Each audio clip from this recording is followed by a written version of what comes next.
Bem-vindos a mais um Lideranças Empresariais. A banca, a economia e as alterações em curso à legislação laboral são alguns dos temas em análise no programa de hoje. Em estúdio temos Sikander Sattar, presidente da KPMG Portugal e também Angola. Doutor, muito obrigado pela presença neste programa. Ainda hoje o número 1 do Royal Bank of Scotland alertou o mundo aqui para a possibilidade forte de, a breve prazo, os países de menor dimensão da zona euro terem de abandonar a moeda única, incluindo Portugal. Admito que este cenário é, de facto, um cenário plausível. Boa noite, João. Em primeiro lugar, gostaria de agradecer o convite para estar presente neste programa. Em relação à questão que me pôs, bem, em primeiro lugar, gostaria de referir que o presidente do Royal Bank of Scotland, em primeiro lugar, não é um presidente de um banco da União Europeia, peço desculpa, da zona euro. Da zona euro, claro. E, portanto, por outro lado, é o presidente do banco intervencionado depois da crise que atingiu o Reino Unido e o setor financeiro do Reino Unido em 2008. E um pouco o problema que temos vivido na Europa e particularmente na zona euro nos últimos tempos e particularmente nestes últimos 2 anos é de que há muitas opiniões que acabam por ter uma influência na evolução desta crise. É o problema da cacofonia. Exatamente. E, portanto, tomando isso em consideração, por um lado, de que há opiniões divergentes e, por outro lado, a falta de liderança que permite, de facto, que a zona euro e a União Europeia no seu todo sigam o seu caminho de convergência e de desenvolvimento, acaba por criar estas incertezas e a própria volatilidade nos mercados. E penso que quanto mais opiniões houver, maior é o risco das coisas se evoluírem de uma forma desfavorável. Sobre o tema em questão, eu diria que para nós e para o nosso país, enfim, o senhor presidente da Royal Bank of Scotland não estava a referir-se particularmente ao nosso Portugal, país. Exato. Mas, de qualquer das formas, eu diria que tem-se falado bastante nessa questão de alguns países poderem eventualmente ter que deixar a zona euro. Eu não sou favorável a esta situação ou a esta evolução. Aliás, acho que seria mau para... Teria consequências catastróficas. Seria mau, muito mau para o nosso país. E, portanto, é fundamental que os líderes europeus tomem todas as medidas que tiverem que fazer para evitar uma situação que não seria só catastrófico para os países que eventualmente pudessem ter que deixar a zona euro, mas, na minha opinião, seria catastrófico para toda a Europa. E não podemos esquecer que os chamados países mais fortes, ou economicamente mais fortes, como a Alemanha, como a França, esses países também, o seu mercado de exportação, de facto, é a própria Europa. E, portanto, uma grande parte dos produtos que são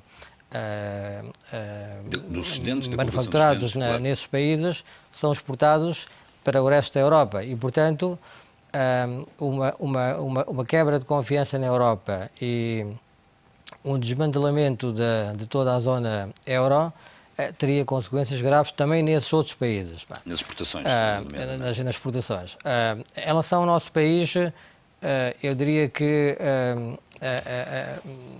em primeiro lugar, me parece que há que evitar a todo custo que essa situação possa evoluir nesse sentido, particularmente porque no primeiro momento, e logo no primeiro momento, teríamos uma situação do empobrecimento de todos os portugueses e do património de todos nós, porque logo após essa eventual saída do euro, que volto a referir, que eu não vejo que irá se concretizar, e portanto não acredito que isso possa acontecer, mas a verdade é que se acontecesse, teria consequências em termos de uma desvalorização significativa no património de todos nós, de todos os portugueses, das empresas da ordem portuguesas, dos 20%, 30%? Superior a 30%, enfim, os analistas apontam para valores superiores a 30%,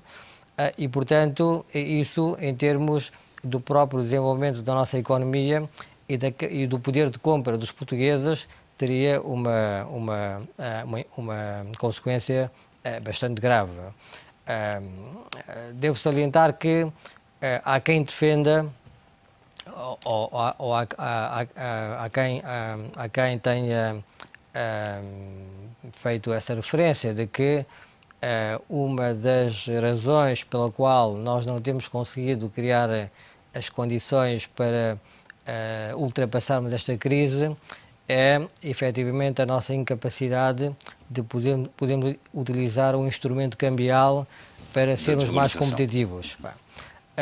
Eu também não sou um defensor da utilização do instrumento cambial para, digamos, melhorar a nossa capacidade competitiva. Nossa competitividade.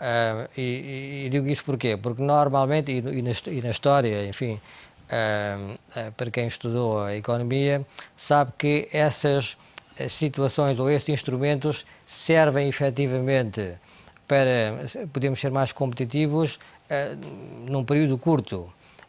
Porque a melhor forma de sermos mais competitivos é efetivamente sermos mais produtivos.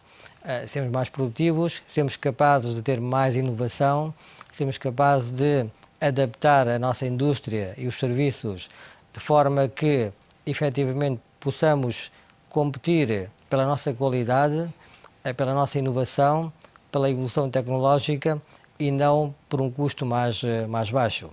E, portanto, há 15, 20 anos, dizia-se que a nossa capacidade de competir era baseada no baixo custo da mão de obra em Portugal. Mas todos nós nos lembramos que isso só por si não nos permitiu construir um setor industrial forte que pudesse hoje ser mais competitivo. Eu depreendo pelas suas palavras que defende, obviamente, que uma solução mais ou menos definitiva para o problema de competitividade de Portugal passa pelo avanço das reformas estruturais adiadas há anos sem fio. Mas, tendo em conta todas estas medidas que estão a ser tomadas até no âmbito do acordo, no memorando de entendimento assinado com a Troika, não estamos a avançar pelo menos numa primeira fase, num pacote de medidas de reação rápida a esta crise, justamente para políticas que apontam para uma desvalorização dos salários?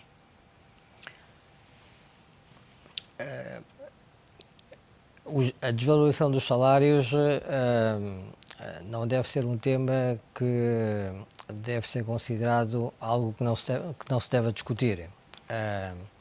Nós temos exemplos dos outros países, como a Irlanda, por exemplo, que passou por uma crise bastante aguda recentemente e, portanto, ainda está efetivamente a sofrer as consequências dessa crise, por outras razões, devo dizer, e podemos discutir isso, porque há aqui uma diferença entre a crise que afetou o mundo anglo-saxónico, se me permite essa expressão, que é a crise de 2008, que afetou os Estados Unidos da América, a Inglaterra e a Irlanda, que baseou-se basicamente numa crise do setor bancário desses países e que acabou por contaminar a economia real, mas a crise nasceu no setor financeiro, enquanto que a crise que hoje vivemos na zona euro nasce não no setor bancário, mas efetivamente por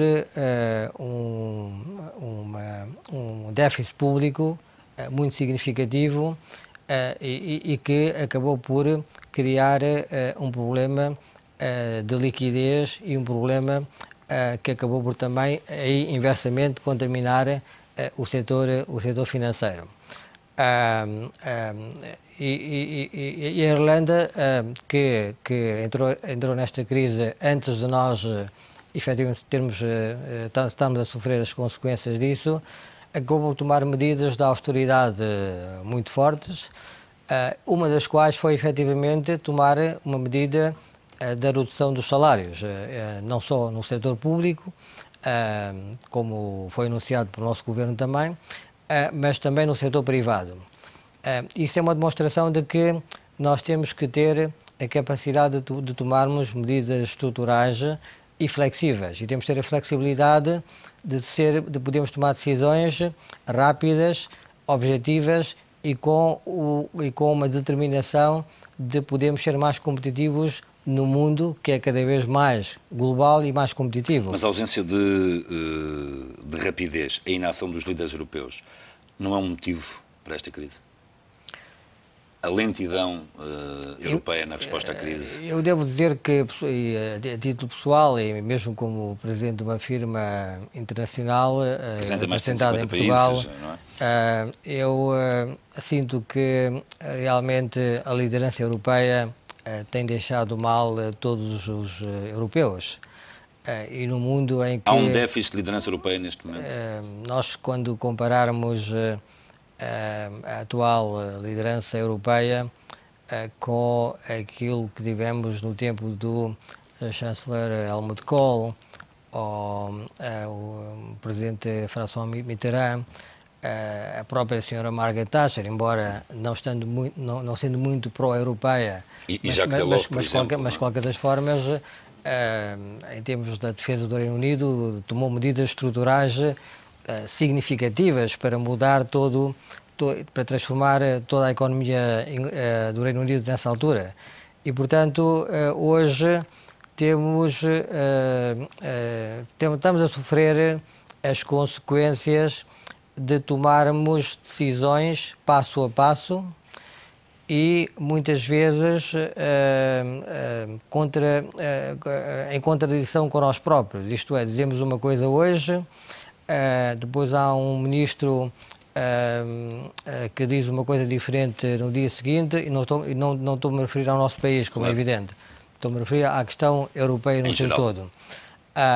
E, portanto, isso faz com que os mercados que não têm cara, nem têm sentimentos, eu digo que nem têm coração, né? Portanto, são frios e cruéis, se me permite a expressão, atacam o elo mais fraco. E, portanto, a Europa está a sofrer a volatilidade que nós estamos a sofrer nos mercados europeus, os ataques que temos sofrido em termos do mercado de capitais resultam um pouco dessa incapacidade de termos um rumo em termos da resolução do problema da dívida soberana que atinge hoje quase todos os países europeus. Um problema sistémico. E a questão fundamental é que esta falta de liderança demonstra que aquilo que há um ano atrás ou há 8 meses atrás aparentemente era um problema da periferia europeia, hoje tornou-se claramente num problema de toda a zona euro. O que era justamente impensável há um ano atrás. Exatamente. Completamente impensável. E, portanto, está demonstrado que os países mais fortes, ou supostamente mais fortes, como a Alemanha e a França, não estão imunes às consequências desta crise. E, portanto, a mim surpreende-me bastante que não hajam decisões, há cimeiras após cimeiras, há decisões que são tomadas nas cimeiras e depois não são implementadas, o que demonstra claramente a incapacidade dos líderes europeus de poderem efetivamente tomar medidas concretas que possam efetivamente dar uma resposta clara e inequívoca sobre a capacidade da União Europeia e, neste caso, dos países da zona euro, poderem efetivamente avançar para um programa de estabilidade que possa criar uma solidez para os países da zona euro e criar as condições para avançarmos com um programa de crescimento económico que é onde nós temos que concentrar. Portugal está também muito dependente daquilo que o resto da Europa decidir para conseguirmos resolver a atual conjuntura interna. Admito que Portugal em 2012 vai conseguir atingir os limites acordados com a Troika para o déficit? Eu diria que Portugal, o primeiro ponto é que Portugal e este governo tomou medidas corajosas para traçar esse rumo e esse caminho para voltarmos a ter a credibilidade, não só na Europa, mas a nível global, e de criarmos as condições para que possamos ter a confiança dos mercados e, neste caso em particular, da própria Troika. Portanto, é preciso demonstrar... Estão a ser dados passos positivos nesse recuperar da credibilidade? As medidas de austeridade que foram tomadas por este governo eram necessárias e, portanto, estas medidas, como é evidente, obrigam a sacrifícios a todos nós, obrigam a que, efetivamente, os portugueses vão ter que fazer sacrifícios em termos da sua capacidade de poderem ter um nível de vida que estavam habituados, mas a realidade é inequívoca, é de que nós, ao longo de vários anos, gastamos muito mais do que tínhamos. Isso acontece numa família, acontece numa empresa, acontece num país. Quando se gasta sistematicamente mais do que geramos, acabamos por ter um déficit e, com o passar dos anos, o déficit atinge um nível que não é sustentável e, portanto, alguém tem que pagar pelo déficit. E, neste momento, aquilo que é pedido aos portugueses pelo governo, liderado pelo Dr.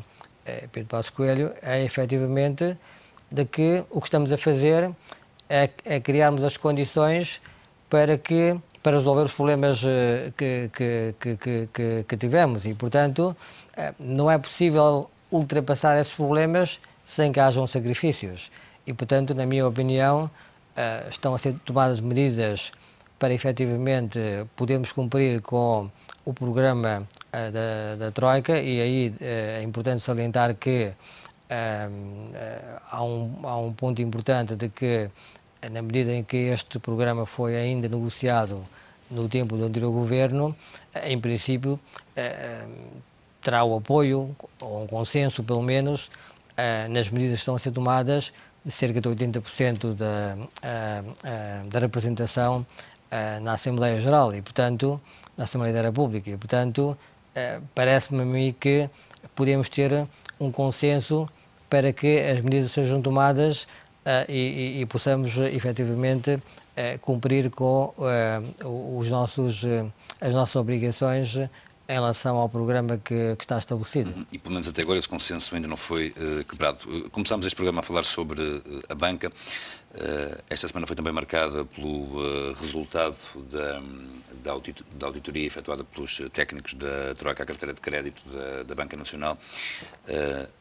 Os resultados dessa auditoria, na sua opinião, foram positivos ou negativos?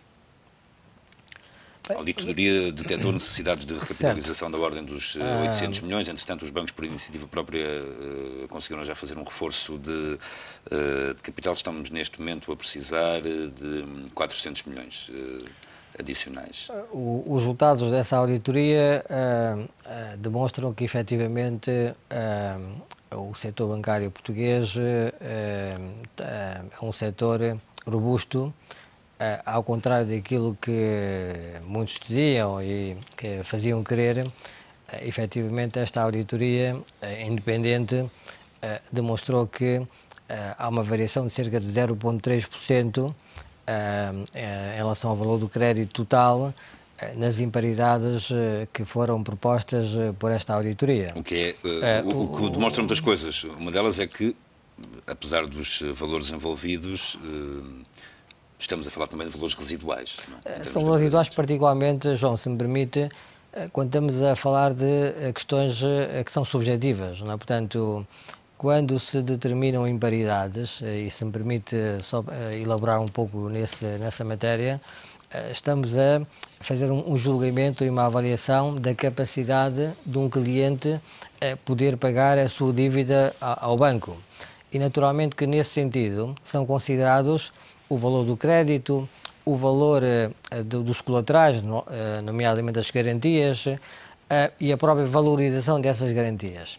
E, portanto, quando nós temos colaterais de imóveis, por exemplo, o João pode fazer uma avaliação de um imóvel por um certo valor e eu poderei fazer por uma diferença.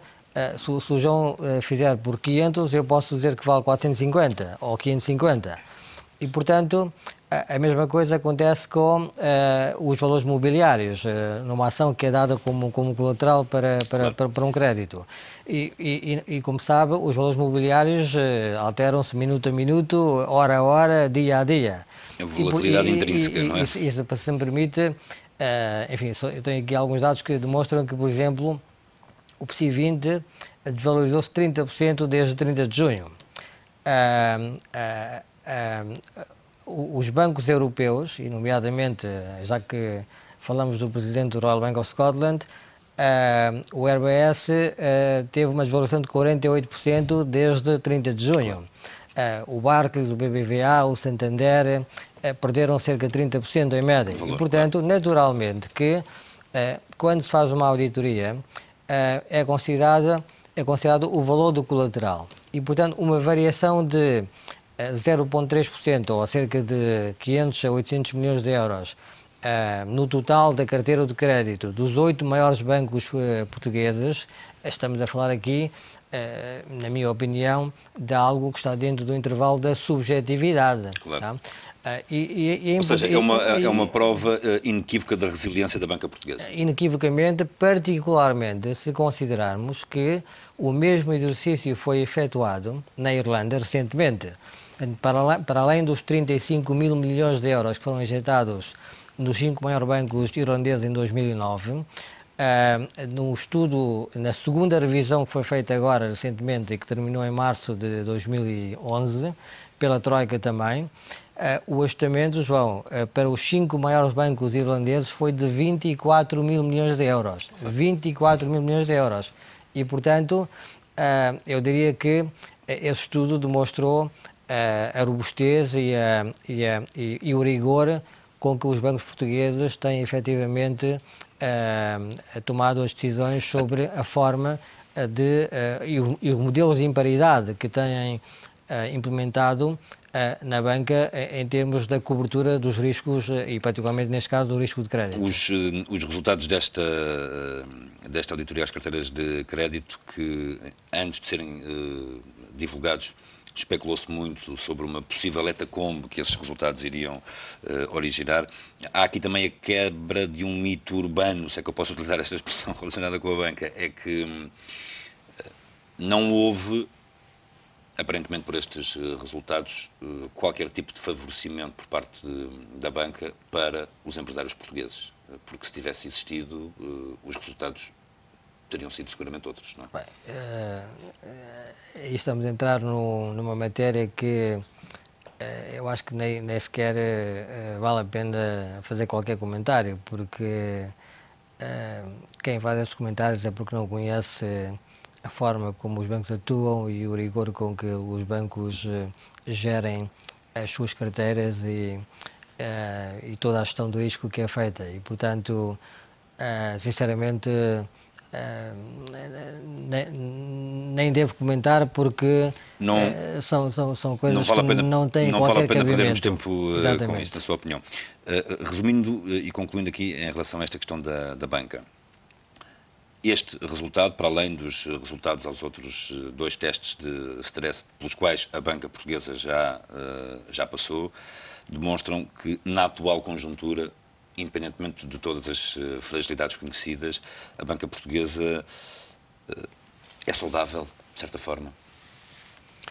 A banca portuguesa é saudável. É importante comparar, é importante referir que, como eu disse anteriormente, que a banca portuguesa não é a causa dos problemas que o país está a atravessar. Aliás, a banca portuguesa tem sofrido as consequências do déficit público, que acabou por ter um impacto na liquidez do setor bancário, não só em Portugal, como também a liquidez do setor bancário ao nível europeu, devido à crise da dívida soberana. Essa crise da dívida soberana acabou por criar uma desconfiança a nível da Europa sobre o setor bancário, e isso efetivamente fez com que houvessem neste momento, ou haja neste momento pouca liquidez e poucas transações de financiamento no mercado interbancário. Portanto, toda a exposição que a Banca Europeia tem em relação à dívida soberana acabou por criar uma desconfiança que obriga a que os bancos hoje tenham basicamente duas fontes importantes de financiamento. A primeira são os depósitos dos seus clientes e a segunda é o Banco Central Europeu. Portanto, aliás, o Banco Central Europeu ontem confirmou cerca de 500 milhões de euros a médio e longo prazo a mais de 500 bancos. Para um período de 3 anos. Surpreendeu este montante? E a quantidade de bancos que recorreram a ele? É importante referir que desses 500 mil milhões de euros, cerca de 300 mil milhões é efetivamente para pagar valores que se venciam agora nas próximas semanas e, portanto, a injeção líquida no mercado são cerca de 200 mil milhões de euros. Não me surpreende pelas razões que eu acabei de invocar, porque na falta de operações no mercado monetário interbancário, o Banco Central Europeu acaba por ser, digamos, devia ser o chamado lender of last resort, financiador do último recurso. Financiador do último recurso, mas que pela Constituição ou estatutos do BCE não tem podido ser. Por enquanto, e aí a diferença entre o Federal Reserve Bank e o Banco Central Europeu, e portanto julgo que foi uma medida fundamental essa e que na minha opinião deve ser sustentada para que efetivamente voltamos a ter a confiança, particularmente tomando em consideração que, como já referimos aqui, que o setor bancário, em termos do seu core business, em termos da sua atividade core, não tem problemas que ponham em causa a sua solvabilidade e a sua capacidade financeira. Tem um problema do déficit público, tem um problema de que as autoridades europeias não têm conseguido tomar decisões sobre a questão da dívida soberana e se me permite também que eu possa fazer um comentário sobre isso, é que mesmo na ótica das normas prudenciais, das normas contabilísticas, os títulos da dívida pública, normalmente a sua remuneração era o chamado risk-free rate, não é? Portanto, basicamente que era uma taxa sem risco. 100% seguro. Portanto, hoje, infelizmente, já não podemos dizer o mesmo. Claro. Portanto, isso tem um impacto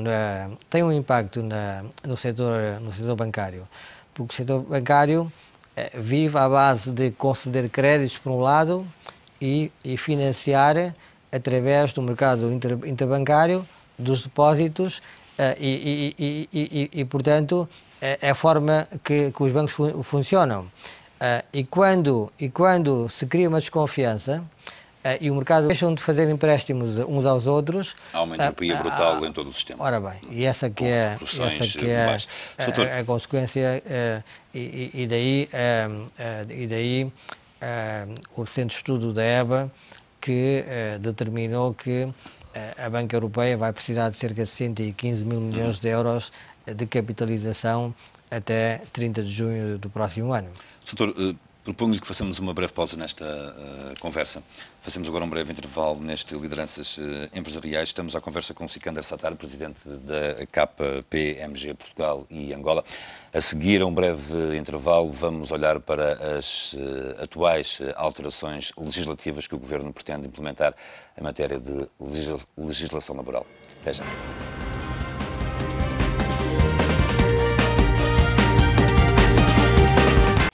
Bem-vindos à segunda parte do Lideranças Empresariais. Hoje é nosso convidado Sikander Sattar, presidente da KPMG Portugal e também Angola. Vamos abordar agora outra questão que também está na ordem do dia, na atualidade nacional, estas alterações à legislação laboral que o Governo vai implementar. São a única via possível ou existe uma outra via que não implique uma flexibilização tão intensa da atual legislação laboral? João, eu por acaso tenho uma opinião contrária.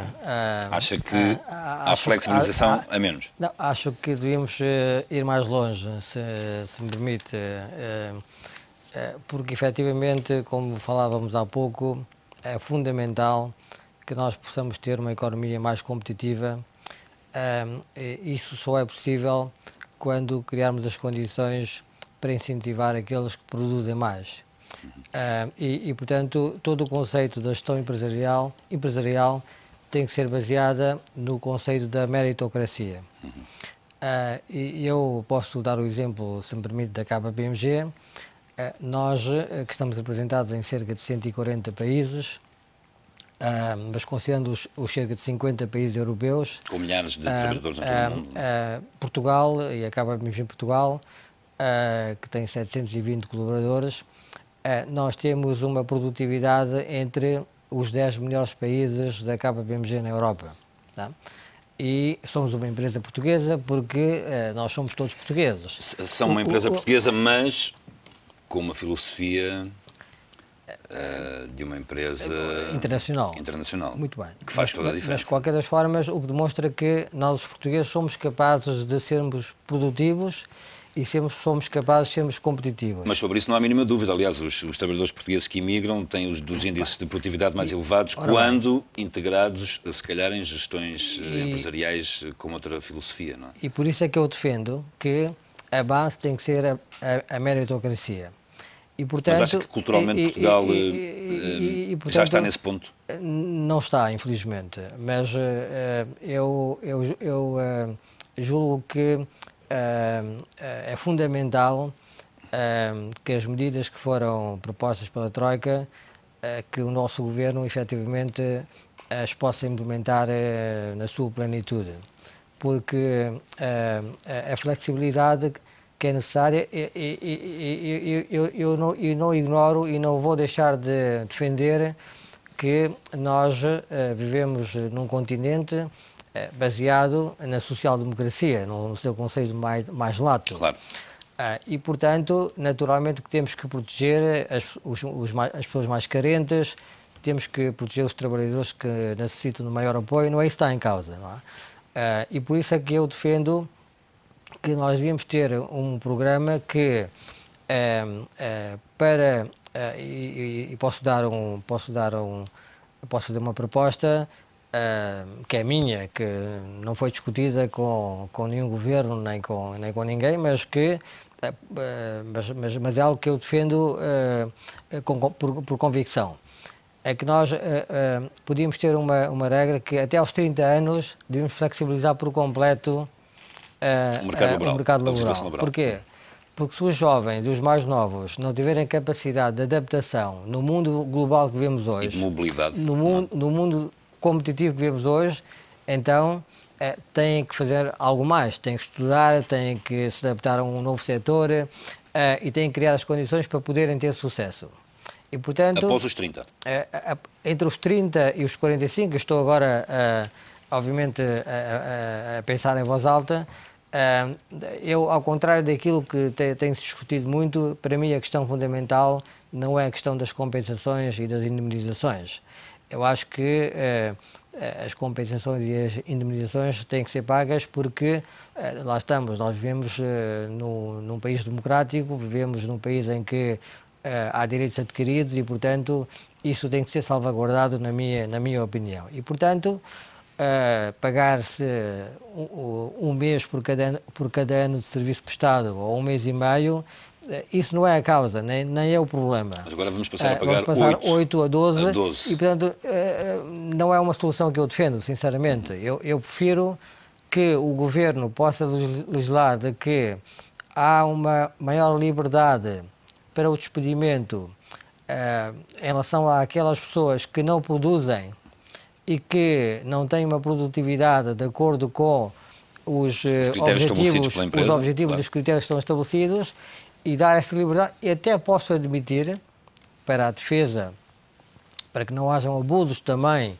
das entidades patronais, que possa haver um limite, uma cota por ano, de que não se pode despedir mais do que X% de trabalhadores no ano, em cada ano, 2% ou 3%, ou aquilo que o Governo entendesse que fosse razoável para a defesa também dos...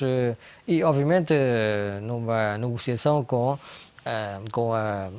os sindicatos e com a concertação social. E, portanto, isso era possível. E depois, a partir dos 45 anos, eu até fazia ao contrário do que está a ser sugerido. Eu aumentava o valor das indemnizações, porque aí também, no mundo que vivemos hoje, para as pessoas que já atingiram essa idade, é mais difícil encontrarem alternativas. É mais difícil também de poderem se adaptar às novas tecnologias e, portanto, essas pessoas têm que ser defendidas, o nível, a sua dignidade tem que ser defendida e, portanto, devia haver uma compensação mais alta para salvaguardar um nível de vida minimamente digno para essas pessoas. Essa sua reflexão é, de facto, portanto, extremamente interessante, mas é próprio de alguém que não tem a cultura empresarial dominante que existe em Portugal. Não teme que todas estas medidas que estão a ser tomadas, a redução do valor das indemnizações, uma maior flexibilidade na possibilidade do despedimento por inadaptação na atual conjuntura e tendo em conta a mentalidade dominante do tecido empresarial português, possa de facto gerar aqui um ataque aos postos de trabalho em vez de fomentar a contratação?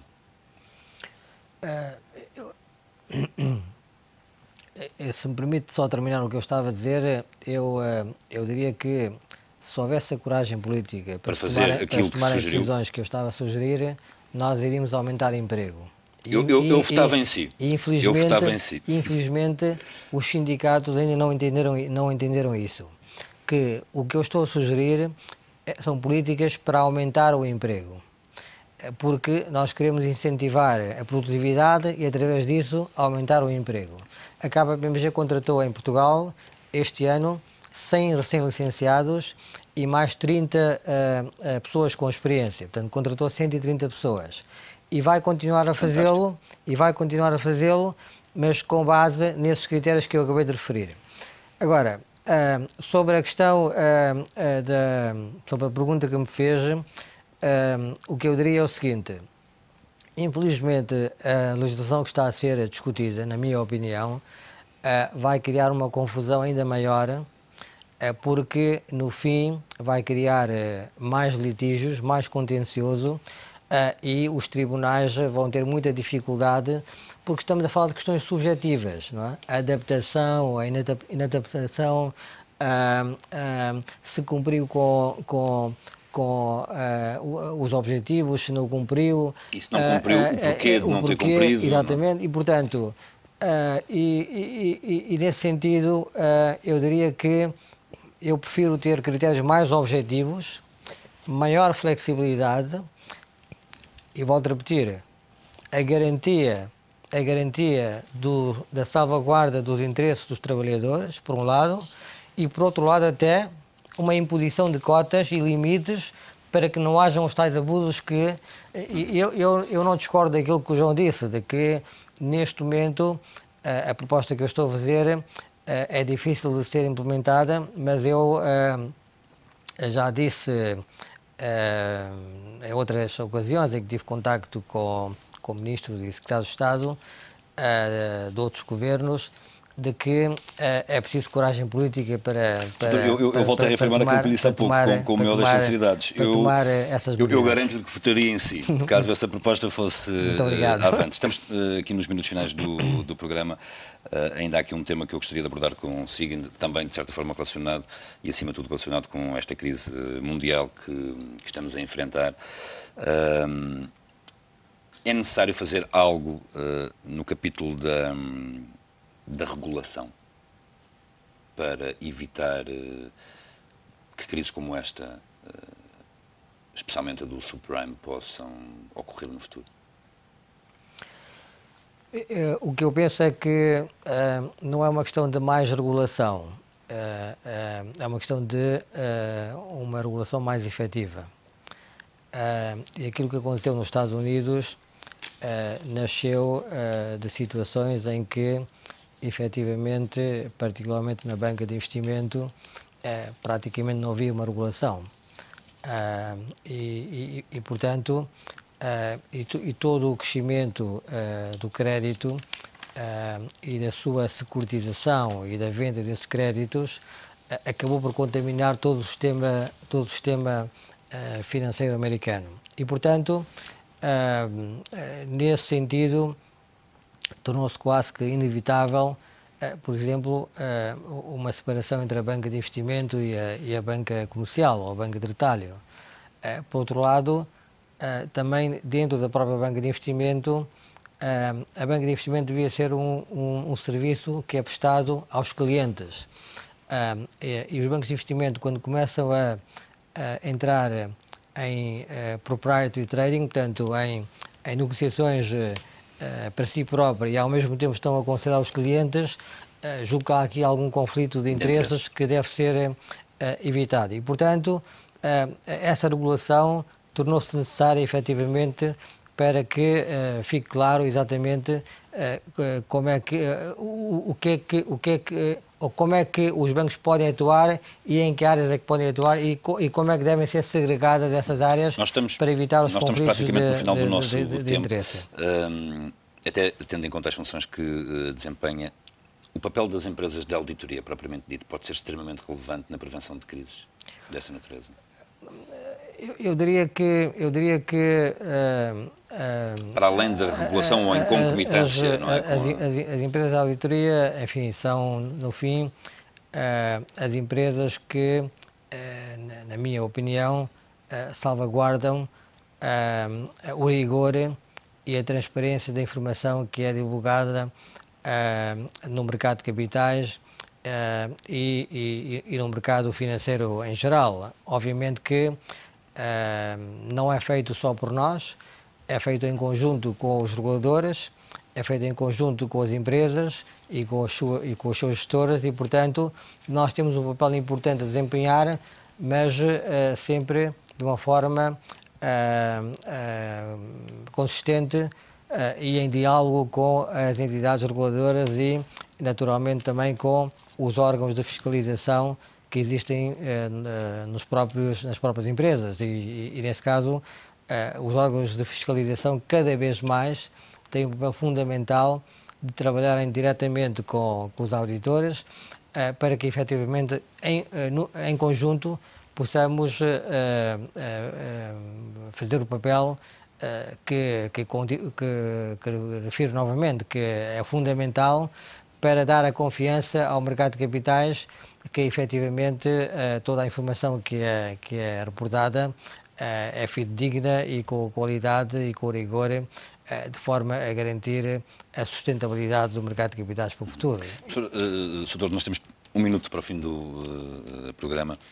A iniciativa Green Paper, uma consulta pública longa que a União Europeia fez no âmbito daquilo que poderia ser feito, alterações que poderiam ser feitas, nomeadamente sobre corporate governance, que já produziu alguns resultados, algumas reflexões. Vamos ver o que é que poderá produzir no futuro. Tem aspectos importantes? Esta reforma que está a ser proposta através do Green Paper é uma proposta do comissário Barnier. Eu diria que há aspectos importantes, mas, em nossa opinião, os aspectos que deviam ser enfatizados são, efetivamente, o papel que os órgãos de fiscalização das empresas devem tomar na sua relação com os auditores na minha opinião, já existem regras muito claras sobre os serviços que os auditores podem prestar e não podem prestar. Aliás, foram introduzidos ou transpostos para a nossa legislação nacional recentemente, há cerca de 2 anos atrás, as empresas de auditoria que operam em Portugal já tinham adaptado essas regras desde há vários anos atrás, por causa das regras de Sarbanes-Oxley dos Estados Unidos da América, que tínhamos transposto na prática, embora não na nossa legislação, mas na prática da relação com os nossos clientes, e, portanto, eu diria que, e é um aspecto fundamental, que a proposta que está a ser feita, por exemplo, da rotação dos auditores, a rotação dos auditores já existe em Itália, por exemplo. Não me parece que podemos dizer que há menos rigor em Portugal, ou na Alemanha, ou em Inglaterra, do que há em Itália, só pelo facto de haver rotação em Itália e não haver nesses países que eu referi. A França tem uma regra de que há auditorias conjuntas de dois auditores a serem nomeados para a mesma empresa. Não podemos dizer que há mais rigor em França do que há na Alemanha, na Bélgica ou na Holanda, onde basicamente é o sistema que nós temos em Portugal, que é a nomeação de auditor. O que é fundamental é que os órgãos de fiscalização têm o dever de avaliar o trabalho dos auditores, os reguladores têm que estar atentos ao trabalho dos auditores e há um controle de qualidade que é feito pelos reguladores, há um controle de qualidade que é feito pelas firmas internacionais às suas entidades ao nível nacional e há um controle de qualidade que é feito também pelo regulador do mercado, neste caso a CMVM ou a partir do ano passado pelo Conselho Nacional de Supervisores. E, portanto, isso é que é fundamental, é garantir que há um controle de qualidade robusto e que, acima de tudo, que a relação entre o auditor e o cliente seja feito não com os órgãos executivos, em termos da sua nomeação, mas feito pelos administradores ou pelos representantes independentes, nomeadamente do Conselho Geral de Supervisão ou do Conselho de Administração, que propõem a nomeação do auditor aos acionistas e, no fim, são os donos das empresas, nomeadamente os acionistas, que têm que ter ou têm a responsabilidade final de eleger o auditor. E, portanto, não me parece que adicionar a escolha de um auditor vai trazer mais qualidade e mais efetividade em termos da forma como as auditorias são feitas. Doutor, foi um prazer enorme tê-lo neste programa. É o ponto final neste Lideranças Empresariais. Muito obrigado. Hoje tivemos em estúdio Sikander Sattar, presidente da KPMG Portugal e Angola. Obrigado, doutor.